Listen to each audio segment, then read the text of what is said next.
The last board meeting video was a complete failure. It was just terrible. Meaning it was. Hopefully we can get a little bit more useful content on this one. This is a 3.5 hour meeting. The TRIMET board strategy session. So let's see what they got here.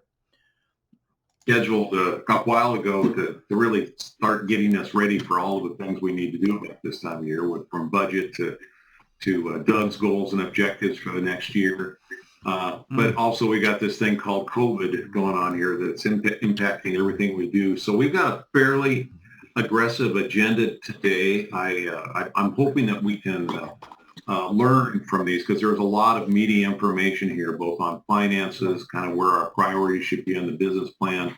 And then I know that a number of you wanted to kind of get an update of where we are on fair enforcement changes. And so we've got some good information on that. And so I'm hoping that when we're done with this, we can, again, as we're going on, we can have a dialogue about these issues. And if we're some issues we need to make sure are in our work plan and our priorities for next year, we do that. I think staff has identified a number of issues that we 9 years now, 9 fucking years. That guy's been there. The corrupt Governor Brown won't replace him. They're corrupt, just like the Republicans. Don't think otherwise. To pay attention to. And I'm looking forward to two days discussion. And I want to thank the staff for getting all of this stuff out to us ahead of time, because I spent some time with it last night. Do have a few questions, so I'm thinking that the board will probably have those. So Doug, good work. I think Doug, you're wonderful. And, hopefully we can breeze right through this. We gave you an extra month vacation you can cash out. I don't want to crimp on the time either. So Doug, to you. So, yeah, thank you, Bruce, and to all the board members. I do want to double down on thanking everybody. For everybody, this is the third time, not only in the month, this is the third time in the week.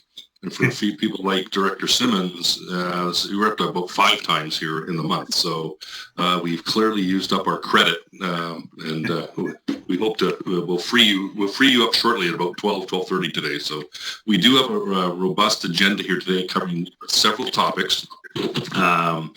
It's really put into a couple categories. The first one that we're going to cover off, you can see the flow of the agenda. I've asked Dee to give us an update on not only how we doing.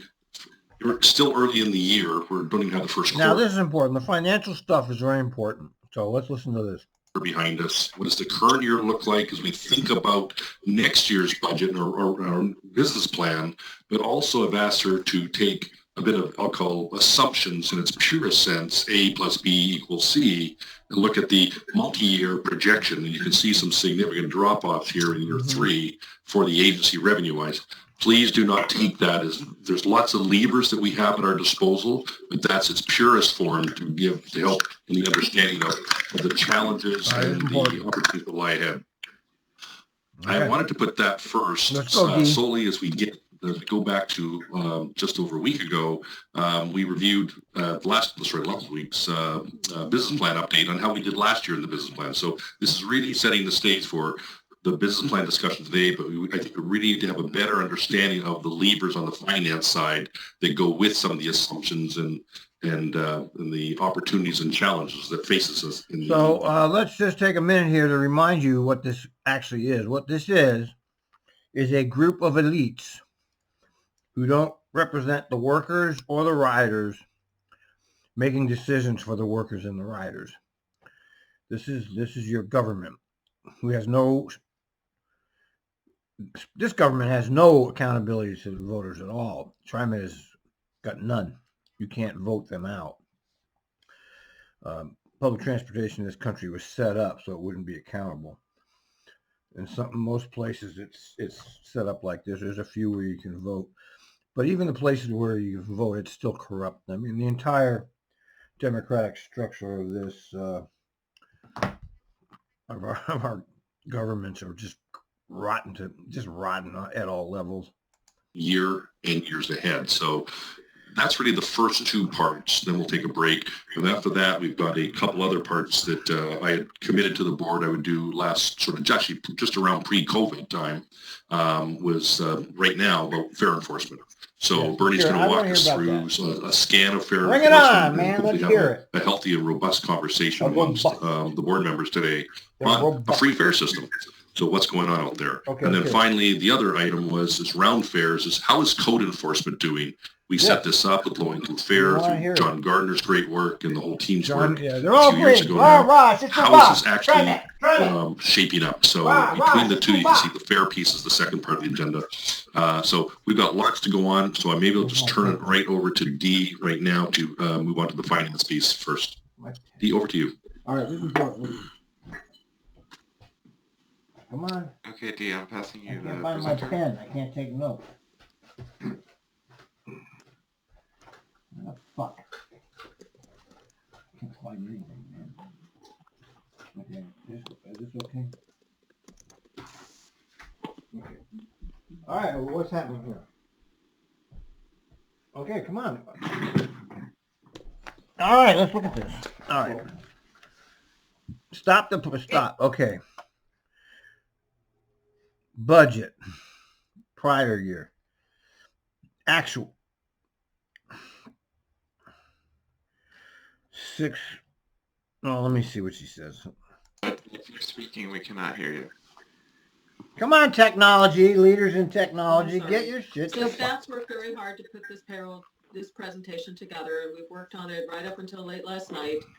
So the first area we're going into is payroll taxes. All right. We're currently down about 4% compared to the budget. That means our 4%. They're only 4% down in payroll tax. That's like hardly anything, man. That's like nothing. Okay, you'd think it'd be down at least 20%. They're down 4%.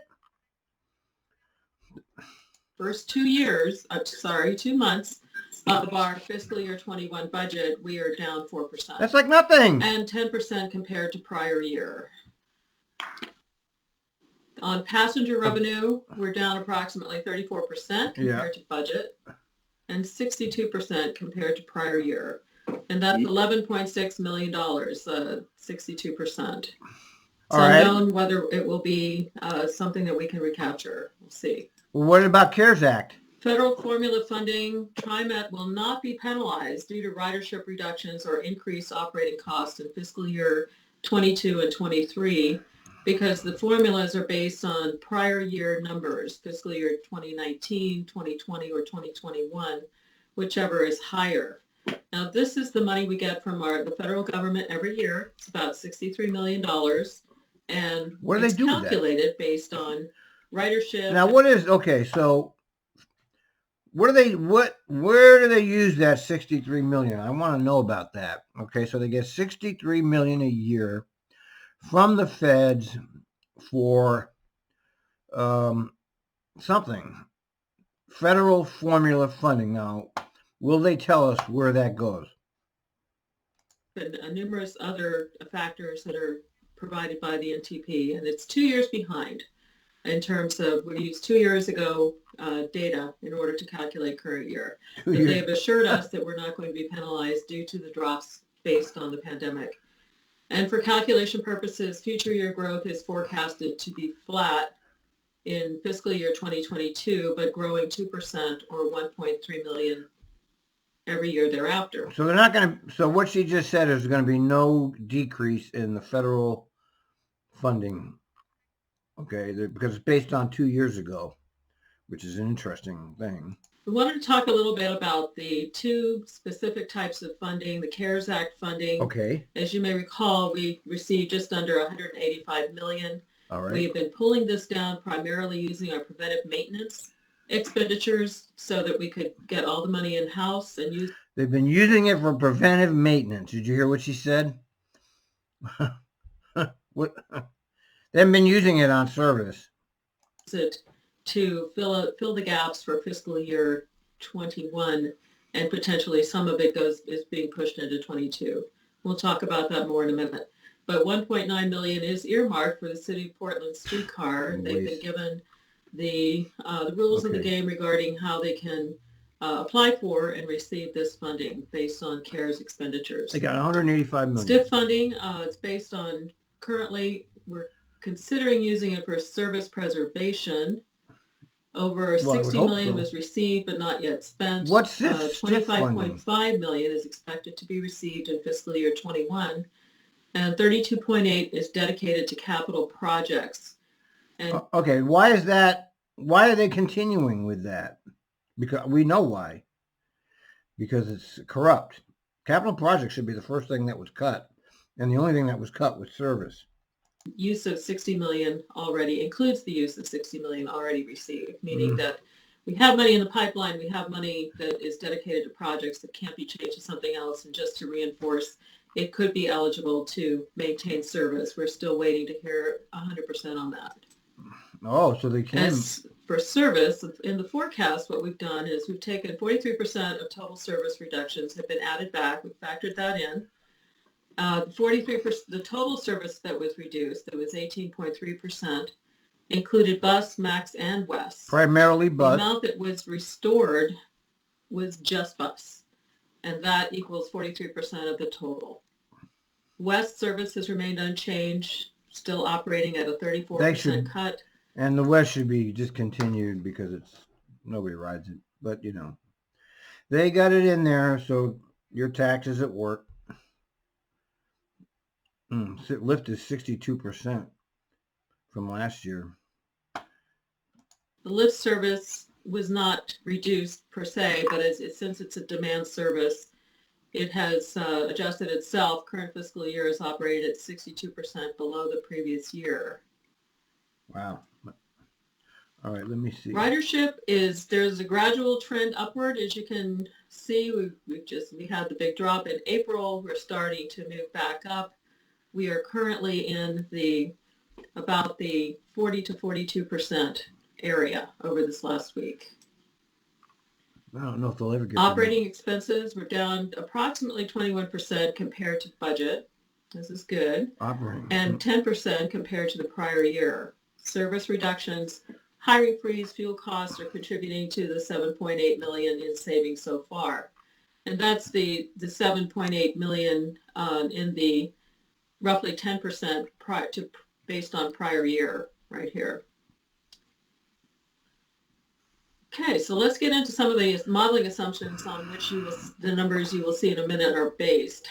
Ridership is anticipated to slowly return until reaching pre-COVID levels by the end of 2024.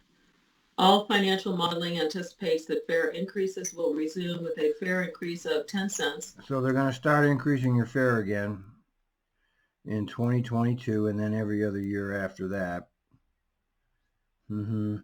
Great. You're going the exact opposite direction from where they need to go. Starting in fiscal year 2022 and every other year thereafter.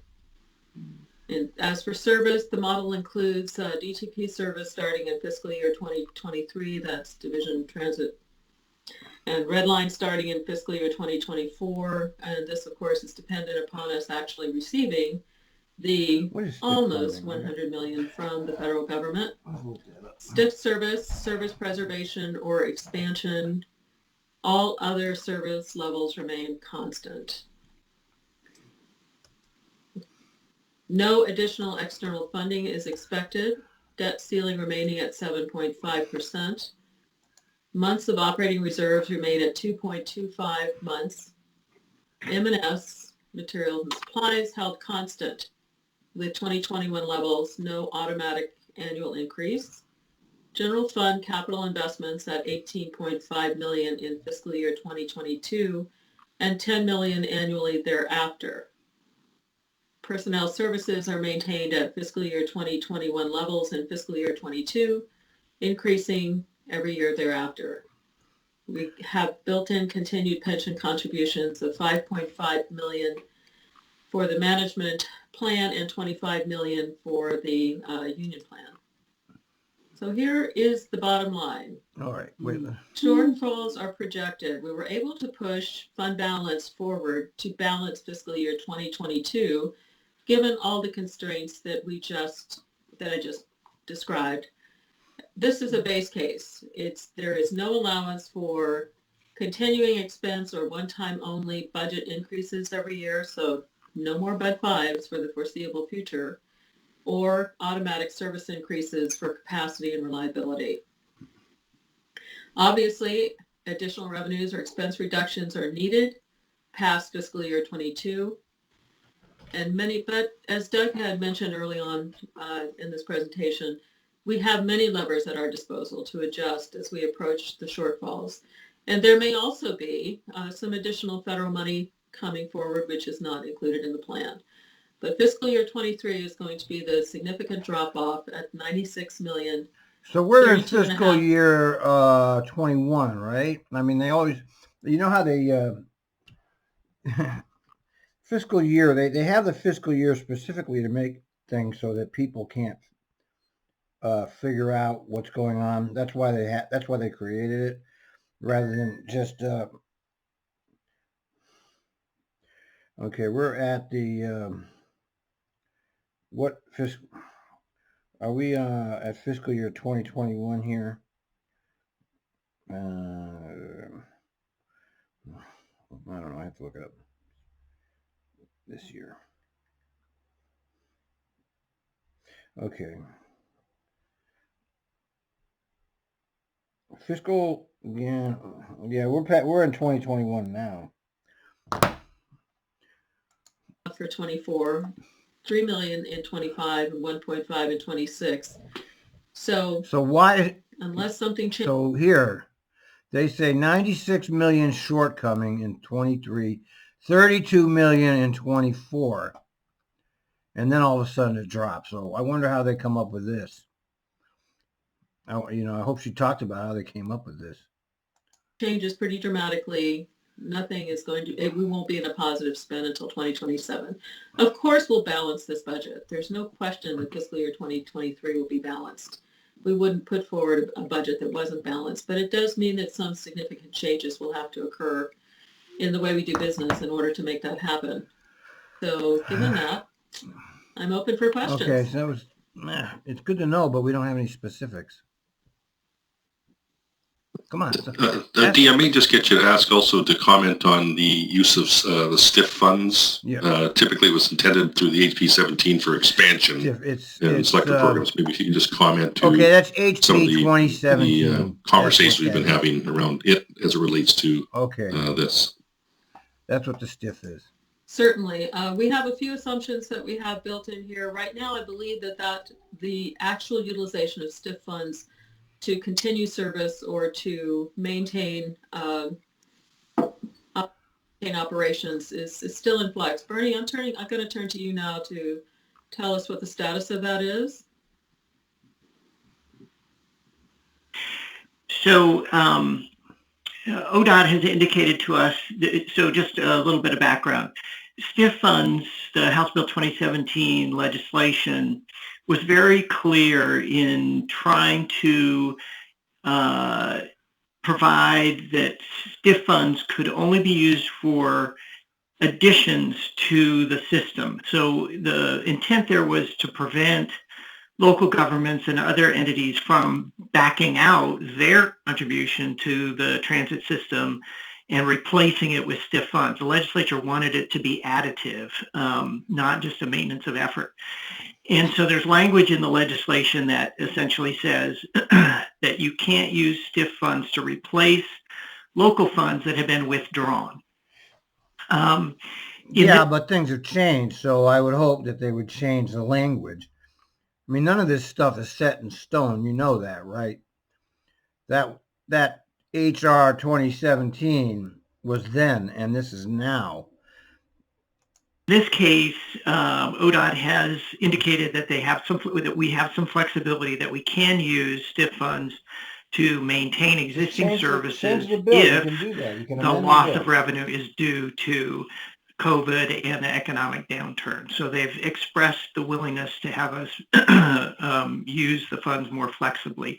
That won't last forever. At some point, they're going to go back to the original rule and say, no, this has to be additive of local funds. Well, then that doesn't make any sense, because when that was passed, we had a different environment. All right, and now that environment has changed, so they have to reauthorize that legislation. They have to change it. Okay, they can do that. It's just, do they want to do that? And for those of you that don't know, that was a tax grab. they increased all these taxes, property tax, registry. They grabbed it there. They didn't go to a vote. They just grabbed your money out. The state legislature stole it from you without your approval. So have they made the determination that we can actually use this money like that, or do we have to jump through a few more hoops to do it? They haven't written a specific rule around this yet, so we're kind of feeling our way through it. But they've indicated that they're going to be flexible in giving us the opportunity to define the funds, in this case, for a capital program, and then transfer those funds or reallocate those funds within the plan period to preservation of service if needed. Part of the difficulty that we have with the STIF program, given the changing dynamics here, is that you submit your STIF plan for a 2-year period and there's no opportunity to amend that during the year. So you kind of have to change the rules, create a plan that has built-in flexibility, and then work with ODOT over the course of the 2-year period to find out how you can. This is the bureaucracy that kills you, that puts you in a box and doesn't let you do things that are actually important. And ODOT is well known as a criminal organization in the way they handle things. Even worse than TRIMET, from what I hear. Use that. Okay, so that's one of the levers that we can use, we will be able to use, most likely, in order to balance the budget. Doug, was there anything else you wanted to discuss regarding STIF funding? No, I think that captures it, but it does get to, if you start to look at, through next fiscal year, if we really manage things frugally, which we always try and do, and be careful not to add too many desirous programs on, which take consulting money or whatever other things. We've really got to manage the organization fiscally tight. But then if you look at $100 million, $96 million, let's call it 100 for this conversation, then you're looking at $20-30 million generally in range for the STIF part. That's a bit of a wag on my end, I fully admit it, but it's a significant help to us in this $100 million in 2023. So it's material. I see Director Simmons has her hand up. Dee, help us to understand, you said in 23 there would be some levers that would have to be exercised in order for a balanced budget. Can you give us some examples of what some of those levers might be? Of course. So we've got the obvious one, which is service cuts. We also have layoffs. We have furloughs. We have also possibly temporarily pulling back on our contributions to the liability, the pension fund liability accounts. We have obviously continued belt tightening internally and cutting back on expenses to some degree. So it would be very painful. Very painful. Well, I don't know, man. You know how I feel about this. I talk about it all the time. The number one purpose of a transit organization is to provide transit. Okay, the last thing that should be getting cut is transit. But TRIMET has gone over the last decade or two into this property development shit, and that has really eaten up a lot of the local taxes. And I don't think we're going to be able to get out of that because the capital projects mafia controls TRIMET policy now. And so you already saw it demonstrated when the COVID hit. They cut service. They didn't cut anything else. They just cut service immediately. That was the only thing they cut, and as far as I know, that's the only thing that's been cut to date. Thank you. Mm-hmm. Ozzy, I think you had your hand up next.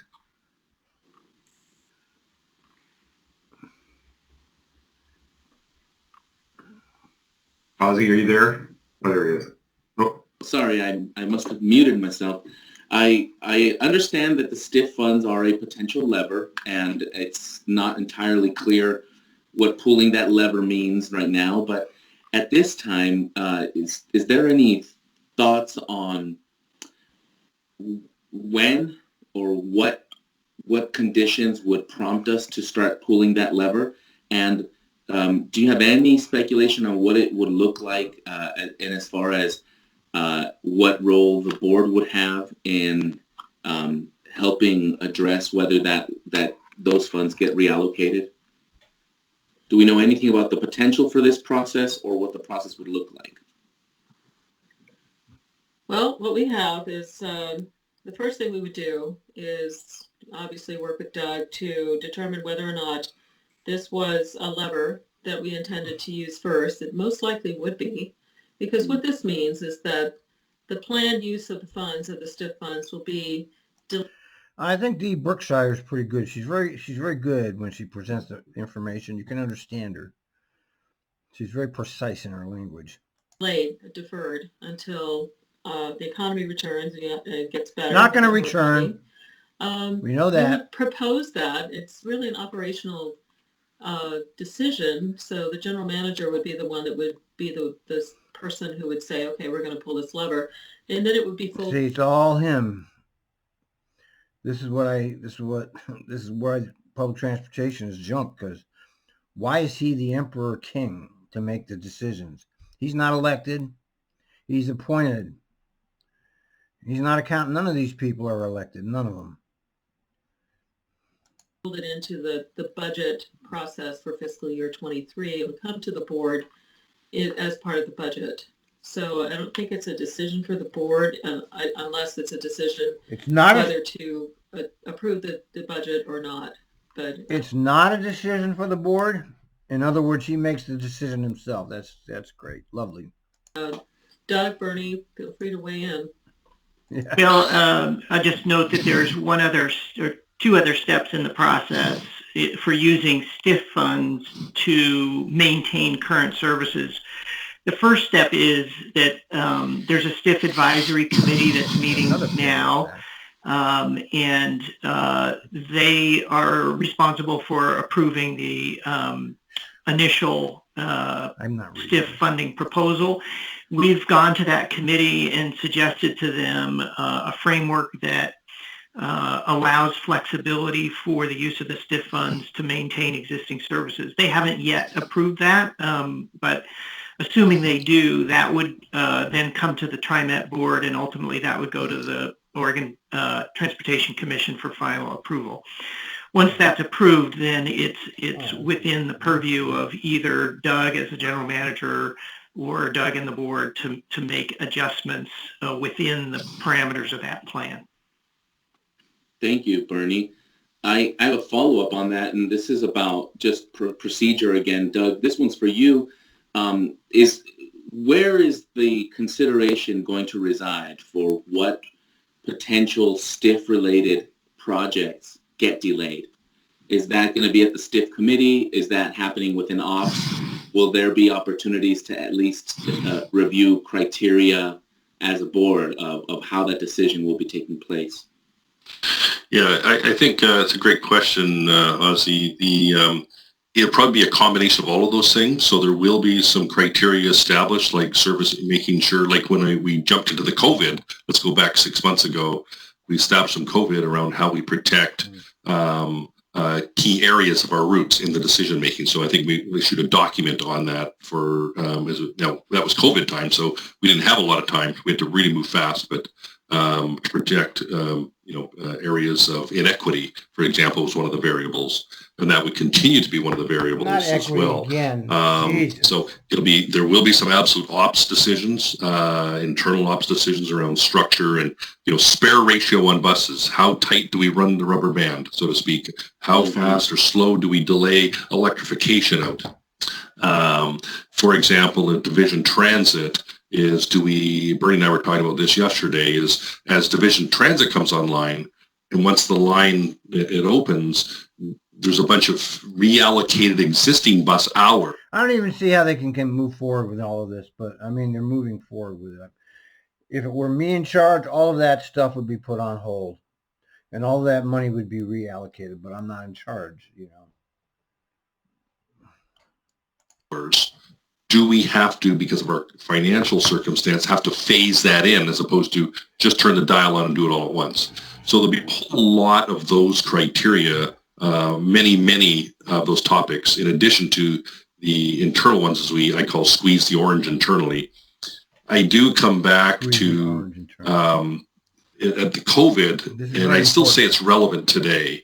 There were 4 key principles I laid out at the time when COVID hit, knowing that COVID was a virus, but there's an economic comet tail that comes with it, and here we are.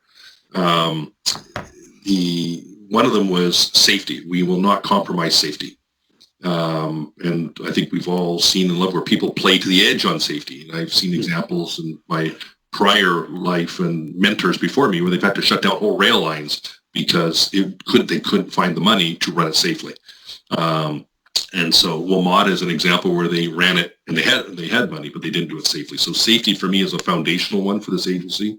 A second one was preservation of service to the degree we financially can afford, which gets into some of the conversation around services and routes. So yes, there'll be some criteria to that. The third one would be around preservation of jobs, knowing how hard I believe it's going to be for people who are impacted internally in TRIMET to find other alternative employment. So that's one of the principles I laid out at the front end. So I want to minimize any impacts to our employees, knowing that we're going to be growing again at some point. And it takes a while to educate and train people on the complexity of our business. And the fourth one, which here we are talking about today, is financial resiliency and financial flexibility. So things like paratransit, which is an on-demand service, things like Ride Connection, things like WES. There are a bunch of a list of these other priorities. So we will look at it on all of those contexts and develop some parameters that we will be reviewing with you. We have an immense amount of work to do, and there's a lot of moving variables. This is just A plus B equals, here's a photograph of the moment work. So but we wanted you to be aware of what our latest thinking is.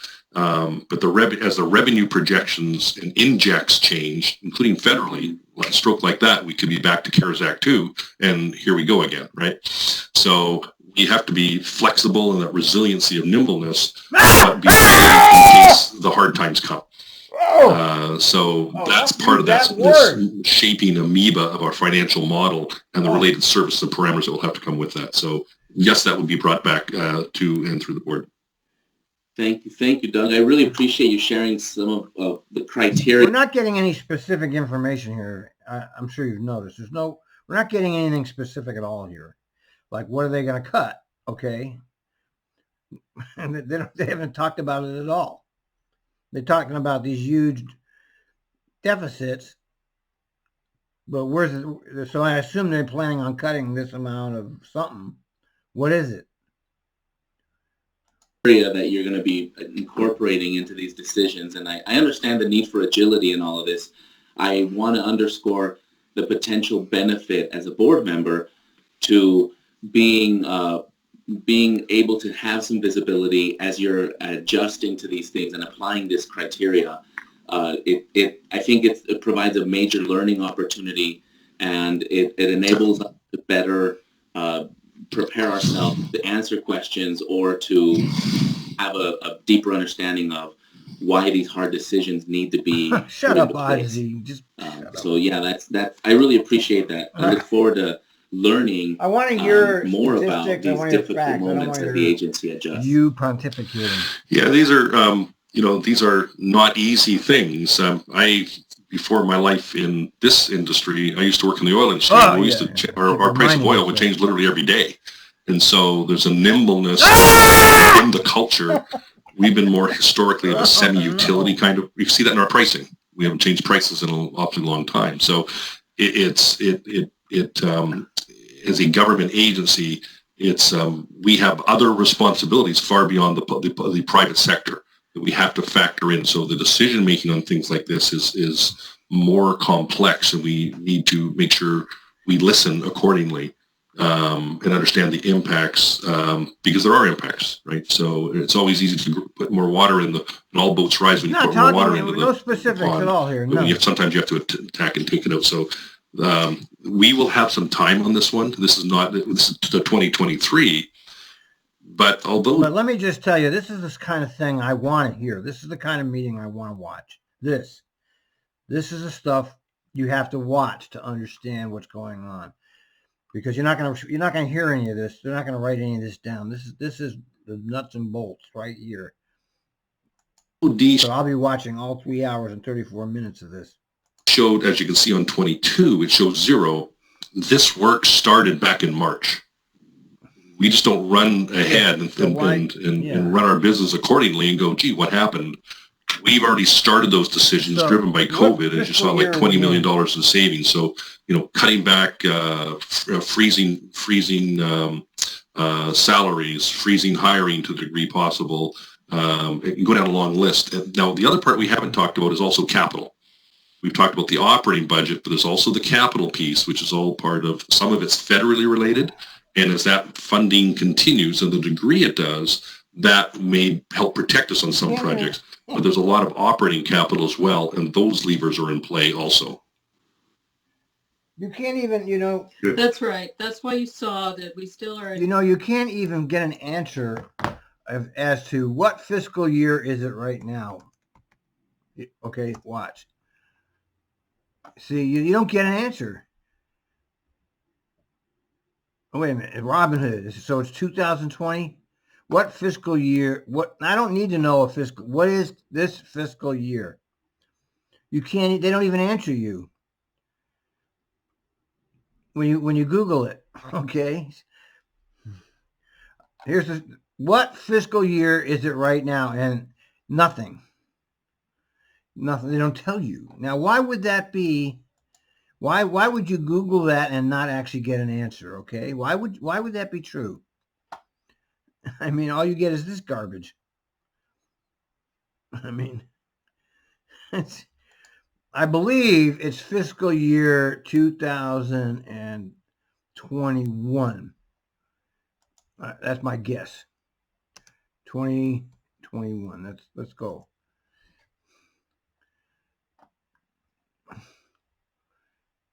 Aha! A fiscal year is donated by the year it ends, not in which it starts.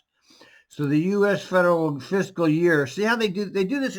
This is intentional, so that citizens like me and you don't understand what they're doing. Okay, this is an intentional way to obstruct our understanding of what they're doing. So we are in 2021 right now, because the federal started on October 20th and ends September 2021. So we are in fiscal year 2021 right now. Anticipating 18 million going into the capital program, and then 10 million every year thereafter. So it's we do realize that there are certain things we have to continue in the capital side, and we can't defund. We can't operate if we do. But other programs that are funded by STIF will continue. Obviously, the low-income fare program, that's going to continue. There's no question about that. But the amount of money that we'll be putting into the capital program from the general fund is just going to be extremely limited compared to what our expectations were in the past.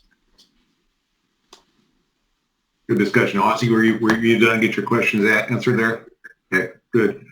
Laura, you took your hand down. Is that correct? No specifics. Well, I'll just go ahead and ask my question real quick. Thank you. You can't even get it. And I may have missed this, but to what extent do you have assumptions around here they whether use the July 1st to transportation June measure 30th. is going to pass in November? Does that play into these projections? No, it does not, because the funding for that program is primarily external. We do have, if you recall, when we set up the budget for fiscal year 21, we anticipated a bond issue of 200 million.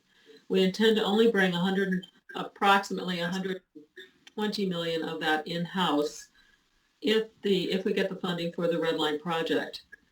The difference between that and the 200 million is dependent upon the ballot measure. We would still have the room to go to. Oh, did you hear that? That's important information. So if the ballot measure goes down, and it might, because everybody's against it, and once you get the business community running against it, you got problems.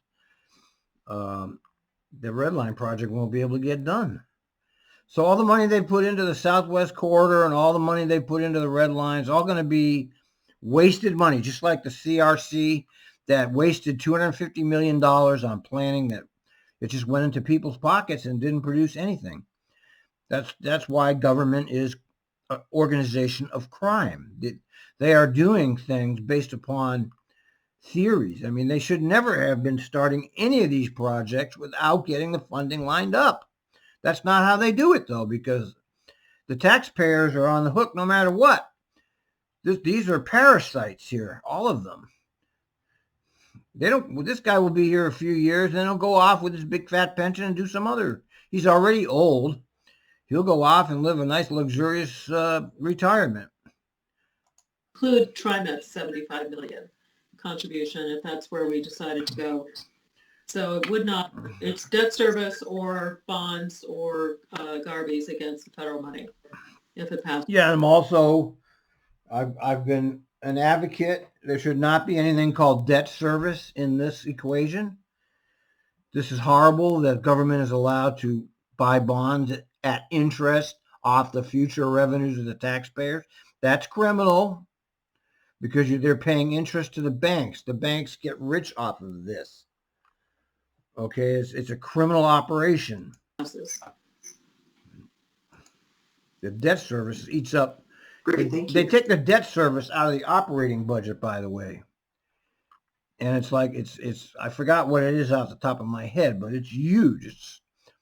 It's like $200 million a year. I don't know, but I see Travis and Keith have their hands up. I'll start with Travis. So we talked about the potential for the expense reductions and pulling back potentially on some of the capital expenditures depending on resources. What about, you mentioned it, Dee, and I know this is to be pure speculation, but ultimately what we're seeing for 2023 and the significant decrease in the funding of close to $100 million, that's going to be related to the. All right, here's the budget. 2021, $1.64 billion. Okay, $1.64 billion. Okay, here it is. $122.6 million is for debt service. Now, you see, that shouldn't be allowed at all. And so that every year, the taxpayers are on the hook for millions and millions of dollars in interest payments to these corrupt banks. All right? That's part of the scam.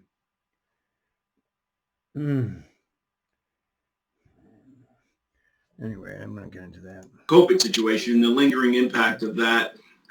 Are we hearing any possibilities of, I shouldn't say are we hearing any possibilities because it sounds like we already are, but what would be the estimation of a probability of additional federal funds to help us close that gap? I mean, that's a significant gap. And the challenge that I see is that if we're doing all we can today to curb the potential job loss because of COVID, this is an extension of that. And we could have... Let me make one point. I'm looking at their adopted budget 2021. The budget $1.64 billion, but the day-to-day operating requirements are $732.8 million, and that includes $122.6 million for debt service. So less than half the budget goes to operating the service. Just so you know that, I'm looking right at it. You can go right to the TRIMET adopted fiscal year 2021 budget, and you can see it for yourself. So less than half the budget goes to operating the services, and more than half goes to capital projects. That proverbial second shoe drop because of what's going on now and the COVID situation is going to cause potential unemployment. And it's not COVID, it's government policy regarding the COVID situation. Let's get this straight. Okay, the COVID situation is not what's created this. It's government policy regarding the COVID situation that's created this. This lockdown without payment to people that need it. All the money went to the stock market or to the rich. It's government policy that's created this disaster. It's not the COVID.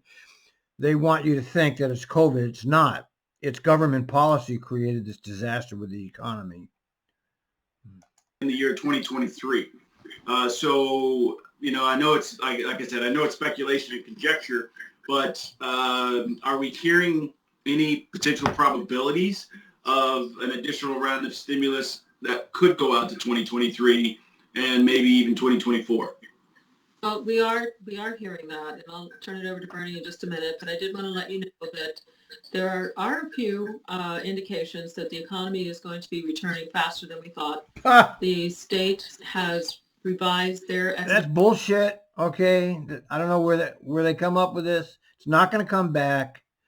It's just wrong. That's just wrong. You have 10% unemployment in Oregon. They're not going to come back. The restaurant industries they're lying. Okay, there's no factual data to say that anything is coming back. And the only reason the stock market's up is because they keep devaluing the currency by printing more money. And every time they print more money, your money that you have is worth less and less and less, until eventually it's going to be $10,000 to buy a loaf of bread. Economic projections. And they brought in their recovery level 1 year, meaning that they expect the recovery to be 1 year sooner than it had originally been, which I thought it was out to 24. Now it's back to 23. And so there is that. But we do have the HEROES Act that is moving its way through Congress. So at this point, the HEROES Act. I mean, don't you love the way they give these fucking titles, these lying piece of shit titles to these bills that are all frauds? Just unbelievable how they get away with that. I have figured out the HEROES Act. With Bernie's help, just lie.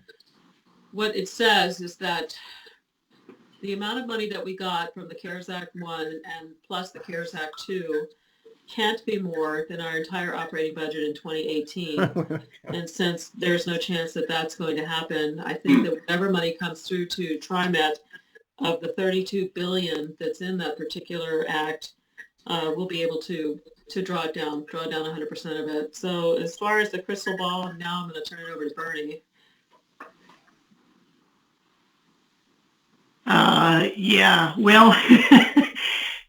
Crystal ball is cloudy, but the House has introduced a supplemental appropriations bill, which is, sort of CARES Act 2. It's got $13.5 billion in it in the 5307 formula program, which is the main program that we receive operating funds through. And as Dee mentioned, the way that would work if it passes is that we would get our normal formula allocation, and the amount that we received from the combined first and second CARES Act couldn't exceed our operating losses or our total operating local operating resource from 2018. And that's we're not likely to hit that target. It's all upside for us. The question is really whether the Senate will take up and agree with the House proposal. The Senate has put forward a number of drafts for a COVID-2 response. None of them have included a transit component. So if the Senate does agree with a financial package, a second CARES Act, it's likely that, just rule of thumb, if you have a program in one body and not in the other, you have to conference that, and it will be less in all likelihood than what the House has proposed. How much less? I don't know. So you've got kind of a compounding projection. Will the Senate take it up? And then what happens in the conference? My guess is that there will be something either in a lame duck session or next Congress, and that it'll include a transit package. In how much, that's a tougher equation to figure out. I might just add to this. There's, as you can tell, there's several dynamics, a lot of gates we have to go through I think what I can confirm is the No, model of the American. assumptions you have with the numbers in front of you is going to be wrong, because there's going to be so many variables that are going to change as more time goes on and we understand more. Yeah, Whether it be the T2020 discussion, that makes sense. whether it be who's the fundamental president of the United States coming up, and the philosophy of how transit fits into the use as a country. The federal reappropriation, I think, is up next. The Democrats are much more friendly to public transportation than the Republicans. The problem is we have this electoral college and we have the Senate. We have two institutions in this country which are created specifically to overrule the popular vote. One's called the Electoral College and the other one's called the Senate, where you have a place like California, which has the 5th largest economy in the world, has the same representation in the Senate as Rhode Island. So, I mean, we have a very bad system of government here when it comes. That's why we're the only country without national health care, for example. We're the only country in the Western world that doesn't mandate 6 weeks vacation for workers. I mean, we have a government that's set up to make sure it doesn't represent the people here. And that's how the business community has been able to capture the government. And that's why we have Trump. I wouldn't have Trump if we had an actual election that was like real, one man, one vote. But we don't have that. The founding fathers, the finaglers, I call them. There's a book called The Founding Finaglers. I suggest you read it. Set up a system where they wanted to make sure that only the white men with property would keep control. And that's why they designed the Electoral College in the Senate. Next year, Bernie, in terms of the overall funding between Congress, the Senate, the Congress, and the president. So that impacts the capital funding. The problem is here, too, with this presentation, we haven't heard anything specific, okay? There's been no specifics. Okay, we lost this much in ridership money, and we lost this much in payroll. Well, we did. They did say they lost 4% in payroll tax, which is virtually nothing. So I don't really believe they've lost that much revenue as of yet. They certainly didn't lose the revenue to justify a 20% cut in service, which they jumped right into immediately. They just followed like all the other transit agencies. That's the first thing they got cut. They just cut the service. They cut things that people need. That's what always happens in this country. The people on the bottom always get screwed first. Which how things get allocated to what we consider our normal course, semi-normal course of business, how much capital is actually going to be in that at a time of very large U.S. federal deficits going on. So let alone a CARES Act 2, a HEROES Act, whatever else will be. Part of our strategy here is where we started to manage our expenses right immediately at the start of COVID and the economic impacts that come with this, is knowing to stretch this out as much as possible early on to save those dollars for the back end to minimize, instead of this being 96, the last version we had yesterday morning was around $127 million. So it's moving as we literally speak based on assumptions that are continuously moving. So I think Bernie's right. There is going to have to be some semblance of a rescue package. We're trying to come in after some of the other federal large transit agencies who are in far more desperate state than we are. They may be tied to sales tax, and their sales tax. Well, no. I mean, places like the MTA, they get half their revenue from riders.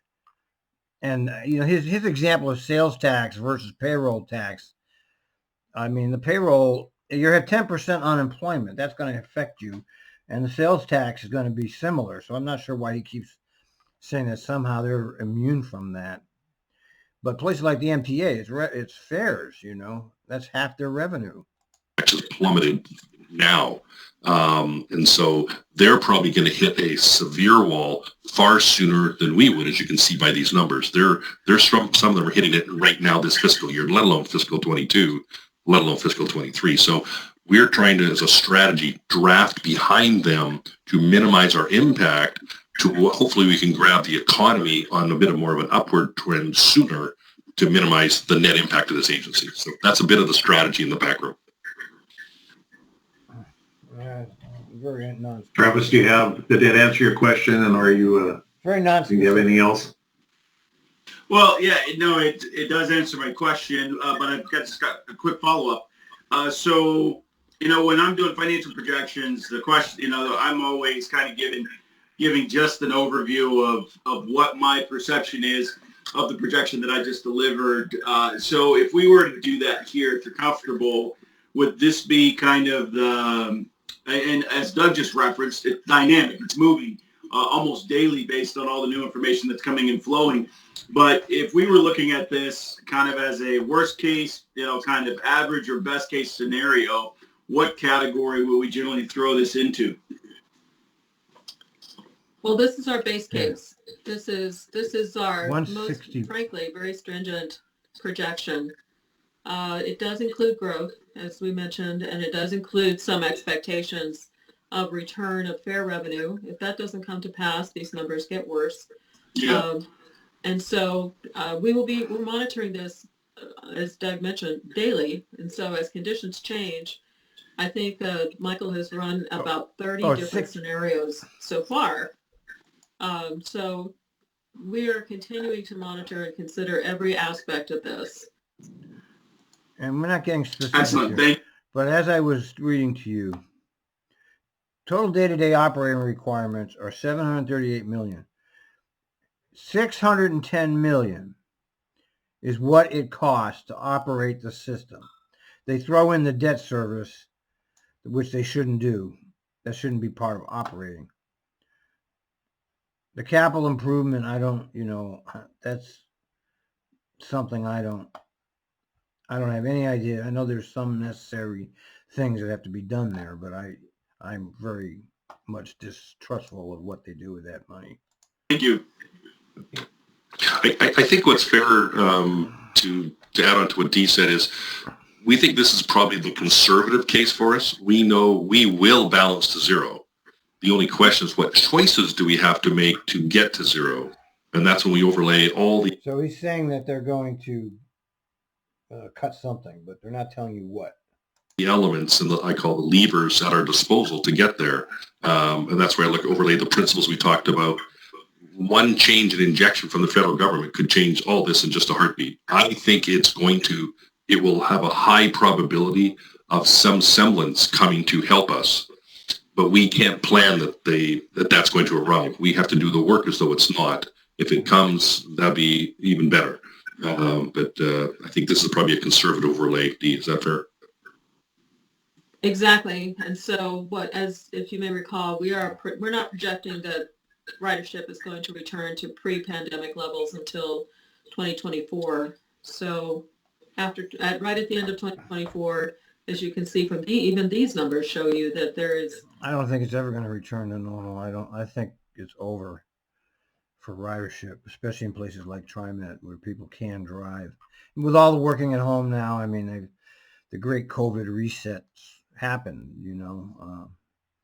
People are going to not have to go to work anymore. There will be a drop off in the shortfall based on what we know today. But Doug's right. We won't present an unbalanced budget to you. So we will make some changes. And we'll keep you apprised. We will be taking reports on, I believe, like you said, you wanted these quarterly to the F&A committee so that everybody understands how conditions are changing. And if anything dramatic happens, we'll certainly advise you sooner. Travis, anything else? See, there's no specifics here. It's all generalizations. We don't see. The only people that know the specifics are this guy and this woman and this guy. They're not even telling the board specifics. Maybe they're doing it off the record. They're not going to do it on camera. All right. Keith, I see your hand's been up for a while. Yes. I think there's a third leg to this stool, and that's ATU. And I just was wondering if has there been any preliminary conversations, or are there plans to have conversations with them so that they're an ally and not they're not going to be a hindrance to making this happen, in case when we come up against it.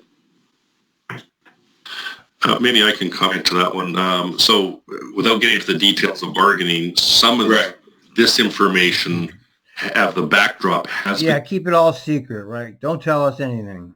It's all secret stuff. Shared at a high level.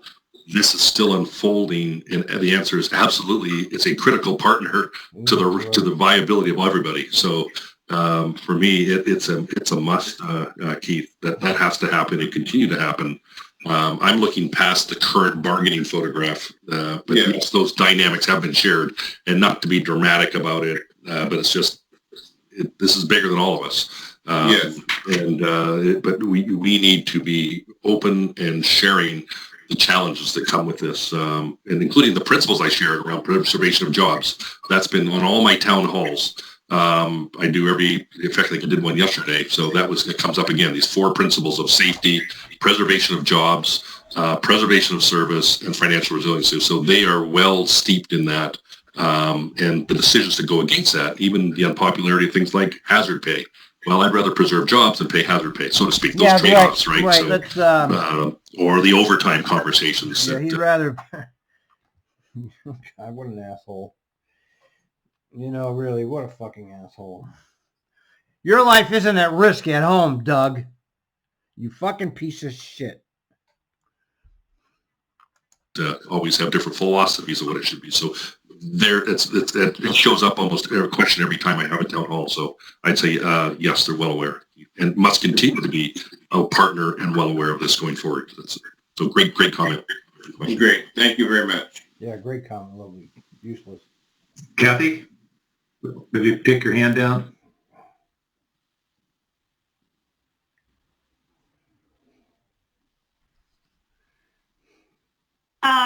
I did, but actually I'll ask. I don't know if this is covered, but I'm just curious as to if we are also trying to explore, you mentioned furloughs, unfortunately some layoffs, but are salary freezes also going to be taken into consideration? And I'm thinking, especially for folks who are on the executive, at the executive or director level.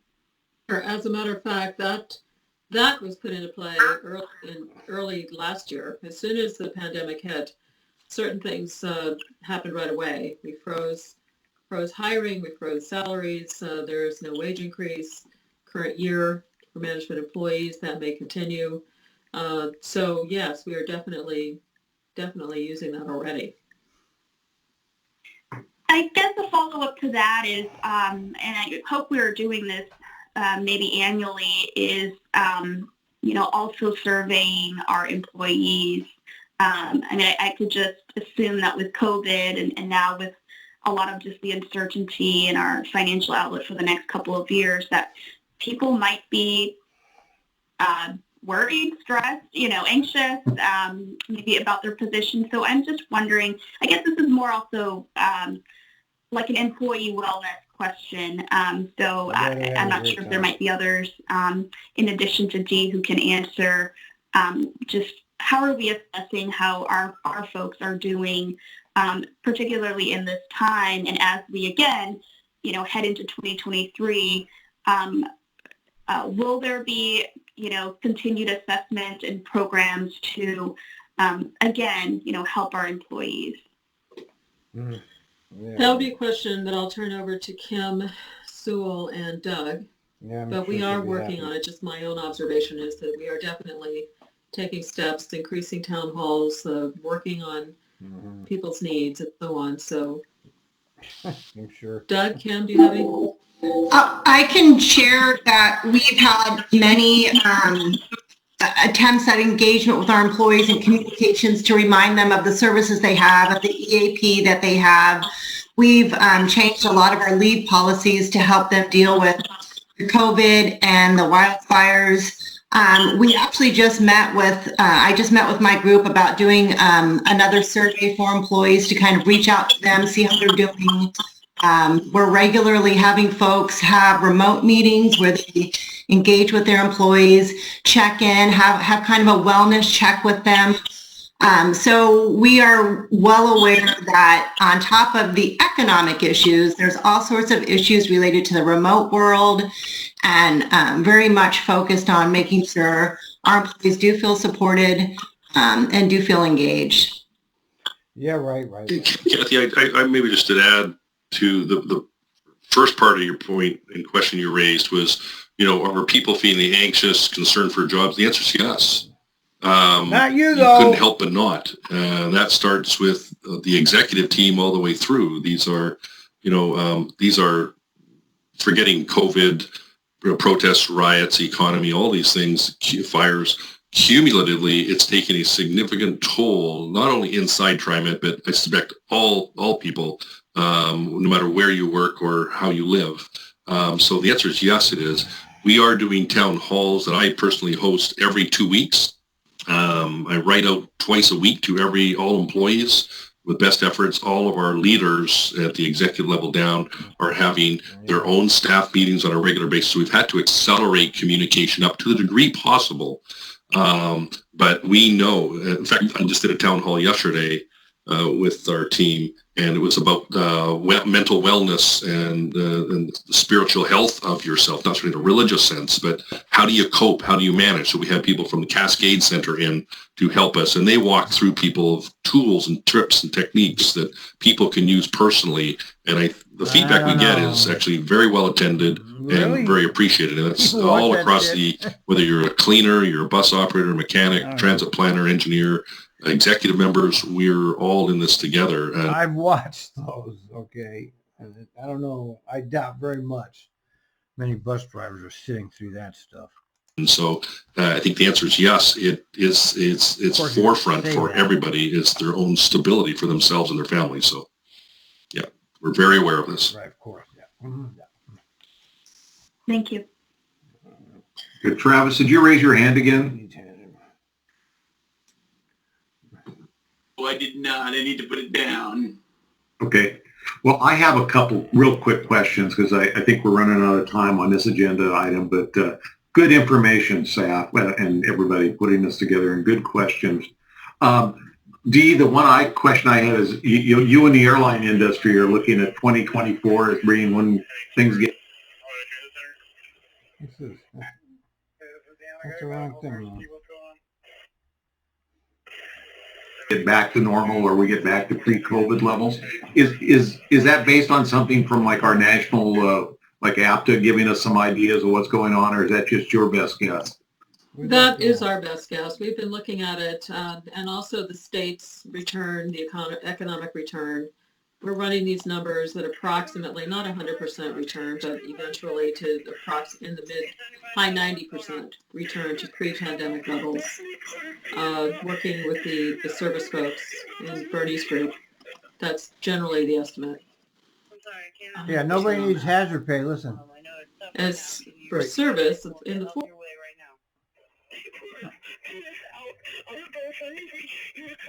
I don't want to be out here by myself. Please.